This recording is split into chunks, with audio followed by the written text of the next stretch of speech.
I'm so glad I saw this comment because I love talking about this topic. Men and women do not settle for the same reasons. Men settle because they have reached their peak and entered their flow state, and they're kind of just like, this is as far as I'm willing to go. This is the best I'm going to do. And so they try to find the woman closest to them on that timeline to settle down with. He doesn't always have to be in love with her. It doesn't always have to be like this spiritual connection thing. They find a decent woman, they settle down, and they make the best of it because they believe that's the best they can do. They understand that there's plenty of other women out there, and some of them will still get married and go have their pick of the litter. That's not going to stop them from jumping in beds and experimenting, but they want a certain type of woman to settle down with in their flow state. They don't like taking risks. They want to be comfortable. They want to build a life that makes them comfortable. So they try to find the woman that can make that happen for them, or with them, I should say. But it's not a scarcity thing. They know if they wanted to, they could just keep playing around. But again, jumping from woman to woman and relationship to relationship gets tiring after a while. And again, they want to be comfortable. They want ease. They don't want to keep doing the work and striving, setting standards and all that. No.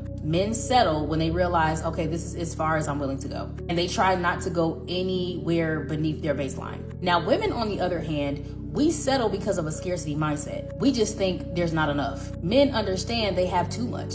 They got too many options. It's too many women to choose from. Women are like, there's not enough to choose from. So when women come in contact with a semi-decent man, they feel like they got to hurry up and lock that down and hurry up and get married because they don't think any other man is going to come along. What are the odds? They're also conditioned to have children by a certain age, by a certain time. I need to get married by the time I'm 35. I need to have my first baby the same year. I need to graduate college because I just don't have time to do all the things that I want to do. So I need to do it like this. And then also they try to have babies by a certain age because they're like, oh, if I get too old, I'm going to be at risk. It's going to be more dangerous. So I need to do all these things during a certain phase of my life. Women are conditioned to believe that there's not enough time, not enough men, not enough opportunities. And that it's better to take something that's semi-decent and try to make it into something great versus continuing to keep on and working on themselves and doing the best they can and putting themselves in alignment with the best thing that life has to offer. They do not want to take those risks because of time, not because they feel like it's the best that they can do. Because a lot of women, if you ask them, do you think you can do better? They will say yes. They will say, yes, I know there's better out there. I've probably had better before, but I don't have time to be trying to find better. I'm just going to take this and make it work. But if she didn't have a scarcity mindset, she wouldn't settle. Men have a plethora of options. They are always conditioned to have more. Women are conditioned to pick something good in this life and make it work. It's okay for you to be uncomfortable and not be 100% happy with the man that you chose. But it's better to be uncomfortable with this type of man than to have no man at all. But see, that is what patriarchy does to women. And the scarcity mindset runs so deep that women compete with other women. They will see another woman with a semi-decent man, and they will be willing to betray, overstep, and do whatever to have access to a semi-decent man because they feel like it's so rare and it's so scarce that they can't go and get their own. So they have to compete and go to war and battle with other women to obtain these men. Patriarchy is a disease, and it'll make women think and believe some ridiculous things. And because women have this scarcity mindset, a lot of women will take that one semi-decent thing and try to work on it for years, not understanding that they may not get a return on their investment. They will waste so much time with that one thing, with one said person that was not really contributing to where they wanted to be in life. And then wake up one day and be like, dang, I wasted so much time here. Now they really deep into that scarcity mindset. Now they have entered into a point of desperation. Let's do too simple. The only thing that I would disagree with is that men don't settle when they are at their peak. I mean, it's almost like, hey, because she's saying that it almost seems as if this is as good as the man is going to get to some degree. And it's like, once again, even your men who can get all the honeys, they will still settle for a 6, they will settle for a 7, they will settle for a 5. Why? Because of what the woman can offer, what is the value, what can she reciprocate? Because we understand the older we get, your woman, man, you just start to see flesh for what it is. It's just flesh. It's just flesh versus a connection that you can have with somebody. So men are going to value connection more. And a lot of people will tell you that your 9s and your 10s, a lot of them don't have personalities because they always have men coming at them. So they didn't really ever have to actually sit back and sit down and say, well, you know what, let me go ahead and actually get somebody, man, who who actually know how to treat me, right? But no, you're constantly getting guys who wants to take you out, who wants to just smash you, and that's it, and they don't want to give you nothing out of it. And it's just like, just ran through. Men deal with your 5, 6, and 7s because they're easier to deal with. Generally have good personalities. They make it up with their bodies. They may make it up by how they act, how they treat you. I mean, once again, guys, there's a reason why a lot of your guys will be attracted to that and marry that rather than marry somebody who's like a Kim Kardashian, somebody who has a bunch of status. Once again, women are the ones who get ran through in their 20s, overlooking the good guys, telling good guys, hey man, look, I'm not really interested in that. I'm gonna find me a man. This is what they always say, especially at your HBCUs. They will always say that. And then once they hit their 20s, their late 20s, once they hit their 30s, now they're sitting here with a kid or two, body count out the roof. And now they're saying, you know what, now I don't mind settling. I don't mind settling because now I really need stability.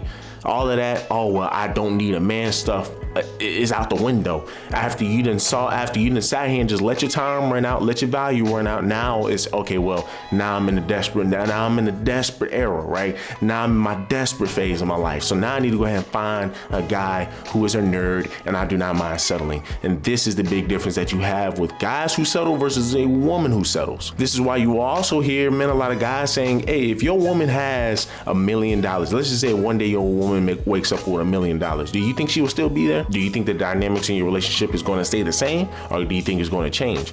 Because we've seen all of these panels where these women really only love as long as you can provide something. But the second you can't provide anything, or they will either leave, or that time limit starts, right? That time limit, that clock start to tick. Hey man, okay, hey look, you really ain't providing as much, but I mean, like, dog, ain't no way in the world I can continue to be up in here. And that's going to affect the relationship, point blank period. But guess what? A woman, she ain't gotta have a job. A man is gonna wanna take care of them. So this is why you guys are asking, hey, well, is she going to be here, man, if you make all that money? So guess what? If you don't have all that money, she's gonna be gone, which means they settled for you, right? And if you ain't giving them what they want, they're gonna get up out of there. And this is why we also tell guys, you should only want to deal with women who love you more than you love them, right? They want you more than you want them. Do a visual. So here we have said woman. These are all the men that she has come across or will come across in her lifetime. Some of these men represent groups of men that she meets at different levels. Now, because she is a woman, she is conditioned to do everything in a short span of time. So she's building a lot of momentum. She's going to school. She's doing her career thing. She's trying to figure things out. She's hustling. She got her own place. And she gets to a point where she comes across decent man. Now, in this life, they're going to tell you, you need to just make it work with decent man. Decent man is a good man. He's a good man, Savannah. He got a little money in his pocket, but decent man isn't going to go above his flow state. This is where he's going to be for the rest of his life. And at this point, she is pressured to stay with decent man. And because she can't even imagine the type of man she's going to come in contact with later, she gets into a relationship with him and they stay together for 5 years. But again, she's at a level that is not fulfilling to the person that she's trying to be. And after 5 years with no ring, no baby, she realizes, okay, I can't be who I want to be and be with him. And I don't think he's going above this line. So I got to make a choice. But most women would have stayed with decent man. They would have stayed here. But she makes the smart decision and she breaks up with him and she takes a deep dive, okay? Because she's emotionally vulnerable. She's hurting. She had to leave him behind, right? Even though it was for the greater good. Remember, we talked about base. Damn, dude, she on point, bro. She over here doing the whole math. This is how you know this sister's on point, right? And I believe I did a video on her before, but this is how you know this sister is on point. She's over here doing whole math. Y'all know who whole math is.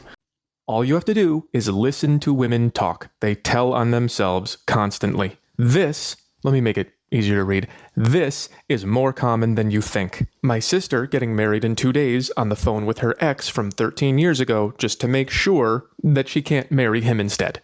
I made this map for an old video. I'm going to expand on it soon. I'm basically going to explain why loose morals result in social and civil decay. So here's a preview. This girl calling her ex is not a new or a rare thing. This map was my response to a video about a guy who met a girl, fell in love, proposed to her after 3 years. She said no. He proposed again after 1 year. She said no again. And he tried to break up with her, which she didn't want to do. Even her family pressured him to stay with her. This was confusing to him because if you don't want to accept the proposal, what are you waiting for? And we never got an official answer, but I'm pretty sure that the answer is a different guy from her past who broke up with her a while ago, and she's waiting for him to come back and replace him, even though he's not planning on doing that. He's busy. So basically, loose morals are destructive because without social constraints that result in stable marriages, women tend to fall in love with men who consider them temporary. Notice the orange line, meaning that she's just a for now thing for him. And then when those same women find men who give them real love and support, they don't appreciate it because in her mind, she almost got married to this guy even though he does not agree. So then even though this guy gives her all of this support and commitment, she is still holding out for better, even though better is never coming. And men who give this investment to women and are not appreciated for it, well, they tend to get pretty upset and then they stop doing it. And if men are not investing in society, it's not going to stay standing. So if we have free love, then women start thinking they can do better than they can, and then nobody likes each other, because remember, this is most people. And when people get hurt enough, then they stop putting in effort and they become angry and selfish. And you cannot have a functioning society of angry, selfish people. So it turns into this. But let's continue. You're not supposed to go below the baseline. Even though she's not in contact with her ex or her situationship or any of these porta potty men, notice I put a little demon tail right there, they can sense that she's below the baseline, like blood in an ocean full of hungry sharks. They can smell her. And so ex-boo starts taking strides to try to get at her again, right? But again, this is a smart woman. She's like, oh no, I'm about to embrace this curve. I'm not about to get with you. She understands that going below her baseline is a non-negotiable. Cannot do that. And this situationship who been keeping an eye over her over the last couple of years, he know that if the ex get to her, he know he got a chance. And if he got a chance, these porta potty know they got a chance. But instead, she decides to pivot, and she's making a lot of progress over a 5-year period. During these 5 years, she comes in contact with these other men. She meets exceptional men, and everybody is telling this woman, girl, you need to lock him in, girl. You're not gonna come across a man like that, girl. He's so fine. Like, how could you pass that up? Her friends are jealous and envious that she keeps coming in contact with these decent and exceptional men and is passing up on them. Like, girl, you know it ain't too many of them. You need to get him and have a baby and just have a good life. But she's like, no, I still have work to do. I have to get up here. Her family starts pressuring her and reminding her of the time that she has. You're getting older now. Men aren't going to wait around forever. They're going to be chasing the youngest thing. All you're going to have is your money and your career and your goals to keep you warm at night. The longer you wait, the more you put yourself at risk for complicated pregnancies. Pressure. But she keeps going and she comes across, wow, is this man even real? This is one of the best men she has ever met to date. Remember, she's real high up on the timeline. He is the closest thing to her dream guy. And at this point in her life, she's really tempted to settle. She starts being mindful of the time that she spent herself. And she's like, you know what? Maybe I should park it here. She's really struggling. And again, she's got all this pressure. Look at all this time she done spent. Okay, it has now been an additional 3 years on top of the 10 years. Now it's been 13. And she's starting to believe that this is as good as it's going to get. But again, she hasn't reached woman 4.0. Her friends, her mother, her family are telling her she's foolish if she leaves this man. You already passed up 2 exceptional and decent men. How many more men are you going to let pass you by? There's not a lot of them. But she is like, I want this more than I want this. Because when you stay with a man, you don't just accept the man, you accept the life that comes with him. And he's not going anywhere above here. Yes, she would have a good life here.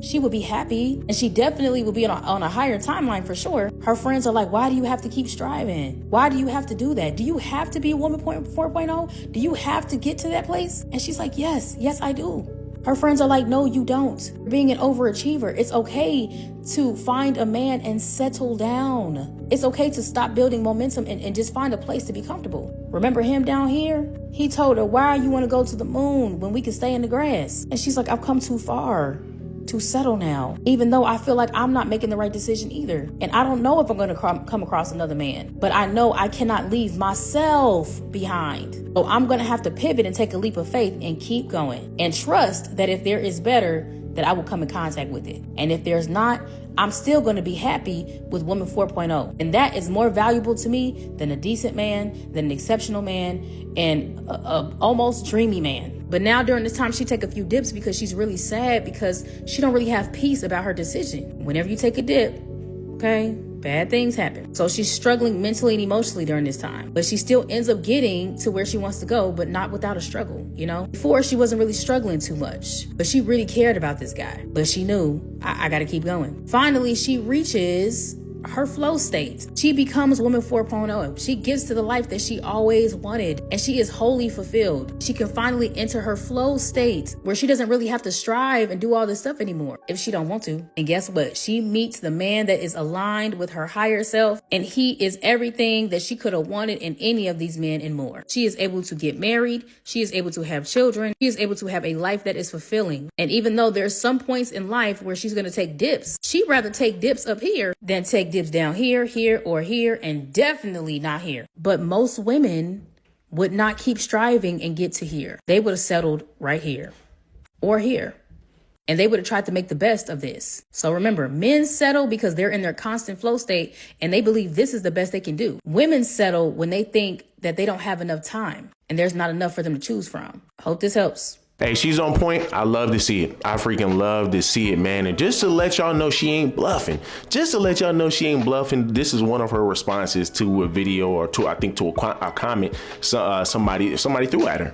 So when we make comments like this, we have to understand why it is that way. Women are literally conditioned to want weddings. From being an itty bitty little girl, every woman is conditioned to dream about prom and her wedding and becoming a mother and all of these things society puts in your face. And I remember making a video about Cinderella and the stepmother when she was singing about falling in love with love and how she was like, this isn't about love, this is about marriage. Have I taught you nothing? And they made it seem like she was tripping when really she was speaking facts. Her daughters and Cinderella were getting too caught up in romance. They were getting too caught up in things that were like, hey, this doesn't matter when it comes to marriage. There's other things you gotta think about. And it's like they put this spell over women to desire and lust after these things because that's the only thing they want you to focus on. They have to make it look glamorous and special and celebratory to overshadow what you will be losing as a woman by getting married. Now, I'm not saying every woman who gets married has to take a loss and every woman who gets married takes a loss. But what I am saying is that a lot of these women have no idea what they're walking into,